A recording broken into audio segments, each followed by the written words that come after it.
오늘 말씀 제목 따라해 볼까요? 죄로 묶인 인생 기도로 끊으라. 네, 우리가 이 땅에 살면서 장담할 수 있는 것은 사실 아무것도 없습니다. 내일도 주님이 허락하셔야 살 수가 있죠. 그러나 그 중에 가장 불확실한 것이 뭘까? 우리 자녀들의 믿음입니다. 자녀들의 믿음. 부모가 믿음이 좋다고 반드시 자녀들도 다 좋은 것이 아닙니다. 또 반대로 부모님의 믿음은 시원찮은데 자녀의 믿음이 좋은 가정도 있습니다. 목사라고 해서 자녀들이 다 믿음 좋은 건 아니에요. 목회자 자녀 가운데서도 예수 안 믿고 세상에 빠져서 불신자보다 더 타락해서 사는 사람들도 들어 있습니다. 오늘 이 본문은 므낫세 왕에 관한 이야기입니다. 어제 저녁에 우리가 히스기야 왕에 대해서 말씀을 생각했죠. 이 히스기야 왕은 정말 믿음이 좋은 왕입니다. 그는 기도로 아수르 군대 18만 5천 명을 기도로 물리치기도 했고, 죽을 병에 걸렸지만 기도로 매달려서 15년간 생명을 연장받기도 했습니다.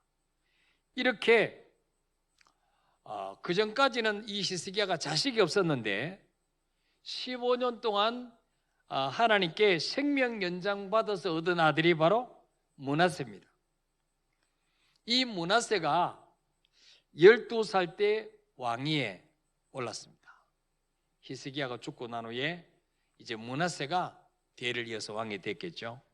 그러니까 히스기야가 15년 생명 연장받고 3년째 되던 해 아마 므낫세가 태어나는 것 같습니다. 자, 그런데 므낫세는 아버지와는 너무 정반대의 사람이었습니다. 아버지가 헐어버린 산당들을 다시 세우고 자기가 만든 우상들을 하나님의 성전에 세웠습니다. 여호와 보시기에 악을 많이 행하여 하나님을 진노하게 만들었습니다. 자, 그래서 오늘 역대하 33장 10절에 보니까 읽어볼까요? 시작.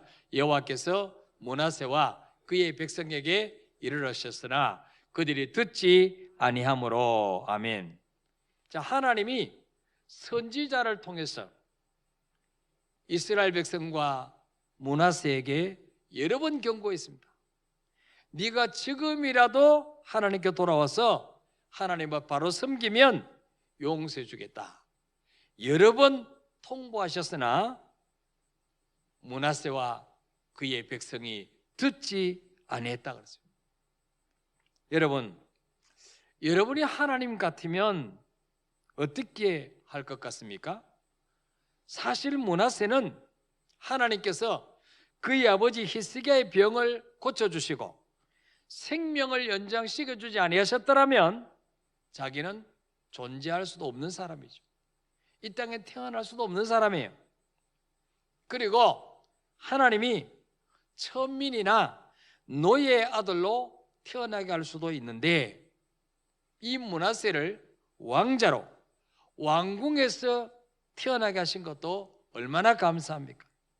그리고 아버지 히스기야의 뒤를 이어서 나라를 다스리는 일국의 왕의 자리까지 하나님이 올려주셨단 말이에요.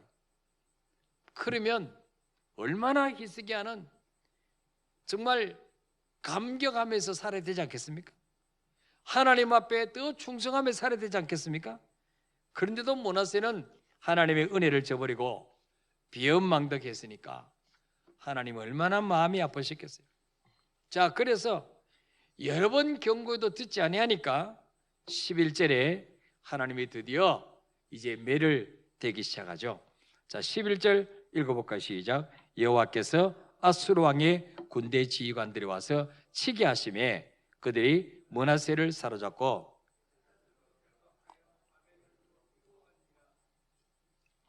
자, 하나님이 아수르 왕을 몽둥이로 사용하셔서 아수르 왕이 군대 지휘관을 시켜서 남쪽 유다를 치게 하십니다. 므낫세를 치게 하십니다. 그리고 므낫세가 이제 포로로 생포됩니다. 그리고 쇠사슬로 묶어서 바벨론으로 이제 끌려가게 하셨습니다. 그 당시 사람들은 포로를 끌고 갈 때에 아무리 거리가 멀어도 수레에 태우고 가거나 나귀에 태워서 끌고 가지 않았습니다. 쇠사슬에 묶어서 그냥 끌고 가는 거예요. 그러니까 이스라엘에서 바벨론까지 가려면 최소한 한 달 이상 걸리는 그 먼 길을 이 므낫세는 무거운 쇠사슬에 묶인 채 끌려가게 된 것입니다. 여러분, 한 나라의 왕이 포로 신세로 전락해서 그 뜨거운 사막길을 끌려가면서 갈증과 그 뜨겁게 내리쬐는 햇살로 인하여 피부 가죽이 벗겨지고 피투성이가 된 그 처참한 상황 속에서 므낫세는 무엇을 깨달았을까요? 지금까지 내가 의지하고 그렇게 열심히 섬겼던 바알신과 아세라신은 나에게 아무것도 해줄 수 없는 거짓 신이었구나. 우리 아버지가 섬겼던 여호와 하나님만이 참 신이었구나. 내가 어리석어서 내가 속았구나. 이걸 깨달았을 거예요. 그래서 그 먼 길을 끌려가면서 그는 회개하기 시작합니다. 자, 12절 한번 읽어볼까요? 시작. 그가 환난을 당하여 그의 하나님 여호와께 간구하고 그의 조상들의 하나님 앞에 크게 겸손하여. 아멘. 자, 아수르 군대가 므낫세를 체포해서 그의 코에 소처럼 갈고리를 꿰고 놋사슬로 결박해서 바벨론으로 끌고 가는데, 아마 개에 끌리듯이 질질질질 끌려가면서 거기서 드디어 하나님을 찾게 됩니다. 그리고 자기 조상이 섬겼던 하나님 여호와 앞에 엎드려 회개했습니다.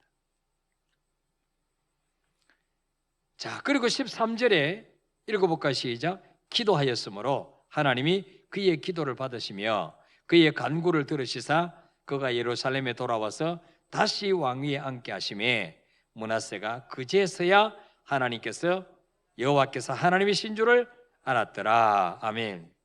자, 그리고 13절에 기도하였으므로, 하나님 앞에 크게 겸손하여 기도하였으므로 하나님이 그의 기도를 받으셨다. 그렇게 말씀하고 있어요. 자, 이 므낫세가 이 바벨론으로 끌려가면서 그 뜨거운 땡볕 아래서 땀을 뻘뻘 흘리면서 이 코에 갈고리에 꿰어가지고 그 놋쇠사슬로 결박당해서 이제 질질질 끌려가면서 그는 무슨 기도를 했겠습니까? 하나님, 지금까지 하나님의 은혜로 내가 존재할 수 있었는데 하나님께서 나에게 생명을 주셨고 건강을 주셨고 왕위를 주셨고 이 모든 것 하나님이 주셨는데 하나님의 영광을 위해서 살기는커녕 하나님이 제일 싫어하시는 우상에게 절하고 섬겼던 잘못을 용서해 주옵소서. 하나님이 가장 싫어하시는 하나님의 성전에다가 바알신과 아세라 목상을 세워놓고 거기서 절을 한 거 용서해 주옵소서. 한 번만 기회를 주시면 이제는 정말로 여호와 하나님만 섬기겠습니다. 아마 이 므낫세는 끌려가면서 정말 통곡하면서 진심으로 회개하며 하나님께 기도했을 것입니다. 여러분, 역대하 33장에는 이 므낫세가 어떻게 우상 숭배를 했는지, 여호와 보시기에 어떤 악을 행했는지를 여러 구절에 걸쳐서 아주 자세하게 기록했습니다. 그러나 그가 하나님께 기도한 것은 두 구절밖에 기록되어 있지 않습니다.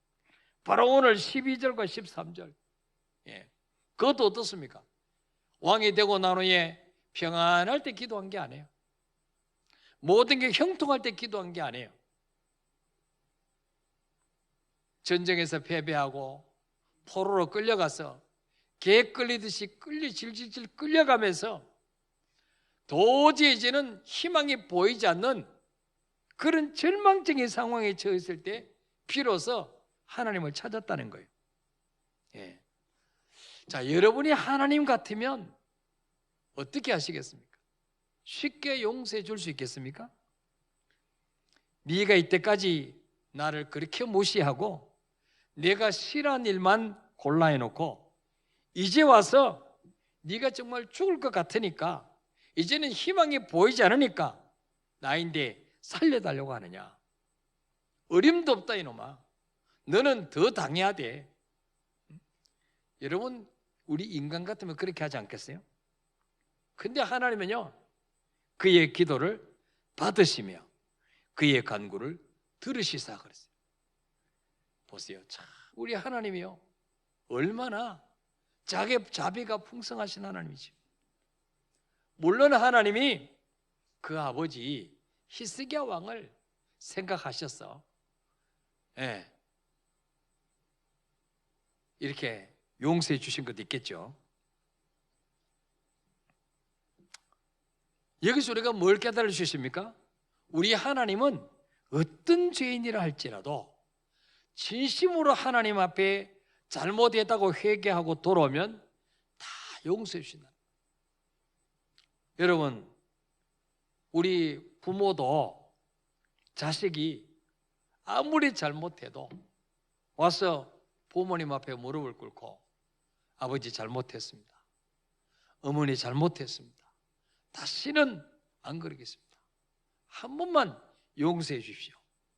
그러면 속을 줄 알면서도 그래, 다시는 그러지 마 이러고 용서해 주죠. 이게 부모 마음이에요. 어떤 부모가 안 돼! 호적에서 내는 지워버릴까 이름을. 그런 부모가 누가 있겠어요?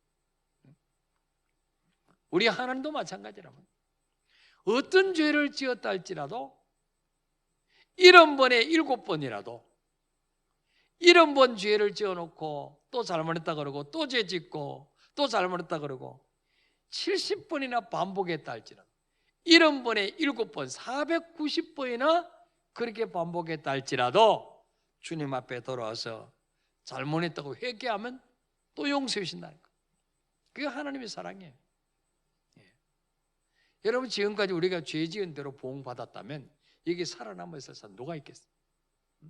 신약의 주님이 네 눈이 범죄하면 눈을 빼버려라. 한 눈 가지고 천국 가는 것이 두 눈 가지고 지옥 가는 것보다 낫다. 네 손이 범죄하거든 손을 찍어버려. 만약에 하나님 우리가 손을 범죄해서 손 찍어버리고 눈으로 범죄해도 눈 빼버리면 다 지금 이렇게 입고 눈에서 다닐 거예요. 다 그냥 쩔뚝쩔뚝하며 다닐 거예요. 그죠? 근데 우리 하나님은요, 이사야 1장 18절에 보니까 읽어볼까요? 시작. 여호와께서 말씀하시되 오라 우리가 서로 변론하자. 너희 죄가 주홍 같을지라도 눈과 같이 희어질 것이요 진홍같이 붉을지라도 양털같이 희게 되리라. 아멘. 하나님이 범죄하고 하나님 떠난 이스라엘 백성들에게 말씀하십니다. 오라 우리가 서로 변론하자. 우리 서로 한번 대화해보자. 너희 죄가 주홍 같을지라도 내 앞에 와서 잘못했다고 용서해달라고 하면 내가 어떻게 너희 죄를 용서하지 않겠냐. 눈과 같이 희어질 것이요 너희 죄가 진홍같이 붉을지라도 양털같이 희게 해주겠다. 이게 하나님의 사랑이죠. 자, 하나님이 그 지금까지 하나님 앞에 잘한 것이라고는 하나도 없는, 지금 완전히 죽을 판이 돼가지고 그때서야 하나님 잘못했다고 하는데도 하나님은 그 므낫세의 간구를 들으시고, 그리고 어떻게 하십니까? 회복시키죠. 회복. 어떻게 회복시켰어요? 예루살렘으로 다시 돌아오게 만드십니다. 그리고 33장 13절에 다시 보니까 다시 왕위에 앉게 하시며, 다시 왕위에 앉게 하십니다. 보세요. 아니 그냥 포로에서 돌아오게만 해주셔도 감지덕지 아닙니까? 왕위에 안 앉혀줘도 살려만 주셔도, 포로에서 돌아오게만 해주셔도 감지덕지 할 텐데, 우리 하나님은 그 므낫세를 다시 빼앗았던 왕위를 다시 주셨어요. 다시 왕위에 앉게 하셨어요. 그랬더니 므낫세가 그제서야 여호와께서 하나님이신 줄을 알았더라 그랬어요. 그제서야. 보세요. 꼭 이렇게 죽을 고생하고 얻어맞고 모든 희망이 다 끊어지고 왕이 말이죠, 포로가 돼가지고 이 갈고리에 코가 끼고 노쇠 사슬에 묶여서 끌려가는 거 얼마나 망신입니까? 이 백성들 앞에 얼마나 이거 정말 초라한 모습입니까? 그런 죽을 고생하고 망신이라 망신 다 당하고 그제서야 뭐예요? 아하, 여호와 하나님, 우리 아버지가 섬겼던 여호와 하나님, 우리 조상이 섬겼던 여호와 하나님, 그분만이 만왕의 왕이시요 천재 주인이시구나. 그제야 깨달았다는 거예요. 예. 자, 이렇게 돌아온 므낫세는 그때부터 180도 달라집니다. 이방신들, 자기가 세워놨던 우상들 다 접었습니다. 예루살렘 성전에 세워놨던 우상들 다 제거합니다. 그리고 16절, 17절 읽어볼까요? 시작. 여호와의 제단을 보수하고 화목제와 감사제를 그 제단 위에 드리고 유다를 명령하여 이스라엘 하나님 여호와를 섬기라 하며 백성이 그의 하나님 여호와께만 제사를 드렸으나 아직도 산당에서 제사를 드렸더라. 아멘. 자, 그제서야 여호와께서 하나님이신 줄 알고 이제 포로에서 돌아와서는 여호와의 제단을 다시 보수했다. 므낫세 왕위 기간 동안에 하나님의 성전은 다 회파됐어. 사람이 가서 제사를 지나지 않을까 완전히 거미줄 치고 쥐들이 다니고 완전히 그냥 폐허가 됐죠. 근데 므낫세가 다시 제단을 보수합니다.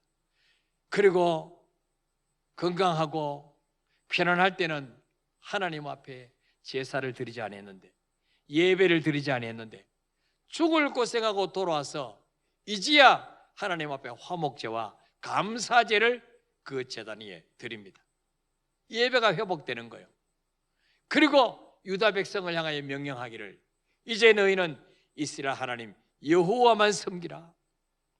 바알신 섬기지 마라. 아세라신 섬기지 마라. 내가 전에 그거 섬겨봤는데 다 가짜더라.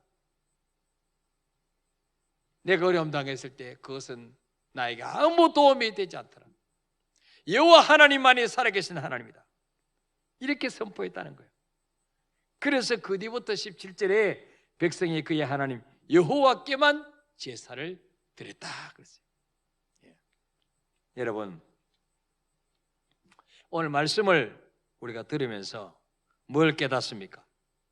므낫세가 처음부터 바른 믿음을 가지고 하나님을 섬겼더라면 인생을 낭비하지도 않았고 정말 그 롤러코스터를 타는 것 같은 그런 굴곡만한 인생을 살지도 않았을 것입니다.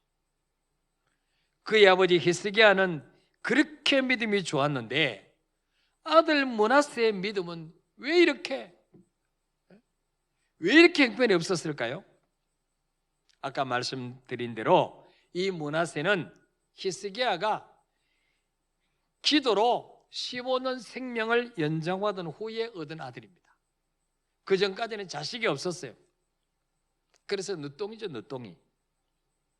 이 시스기야가 므낫세를 낳고 난 후에 헤아려 보니까 자기 남은 인생이 얼마 안 남았어요. 15년 딱 연장받았으니까. 이제 한 12년밖에 안 남았구나.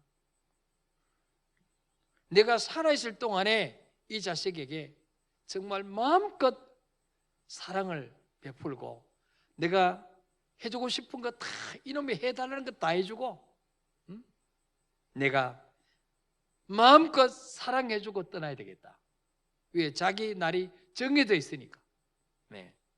그래서 히스기야는 그 므낫세 자식에게 바른 신앙을 가르쳐 주기보다는 곱게만 키운 것 같습니다.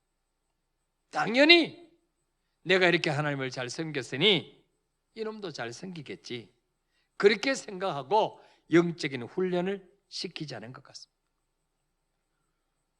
여러분, 바른 믿음을 물려주지 않으면 그 아들에게 왕위를 물려주고 나라를 물려주고 온갖 부를 물려줘도 그 자식은 절대로 성공할 수 없습니다. 행복할 수가 없습니다. 그래서 여러분, 오늘 이 말씀을 들으면서 우리가 자녀들에게 정말 많은 물질은 못 물려주고 좋은 집은 물려주지 못한다 할지라도 하나님 제일주의 믿음, 이 기도의 유산, 하나님 절대 믿음, 이것은 꼭 물려주고 가시기를 바랍니다.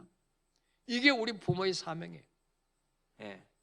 그래서 정말 우리 자식들이 나중에 우리가 이 세상을 떠난 이후에 정말 하나님 떠나서 방황하며 살다가 실컷 고생하고 매맞고 돌아오지 말고 처음부터 말씀대로 잘 순종해서 이 땅에 사는 동안에 영육간에 하나님의 복을 마음껏 받고 살아가는 그런 자녀로 우리 만들어 놓고 가시기를 주의 이름으로 축복합니다. 우리 한번 찬양하고 기도하겠습니다.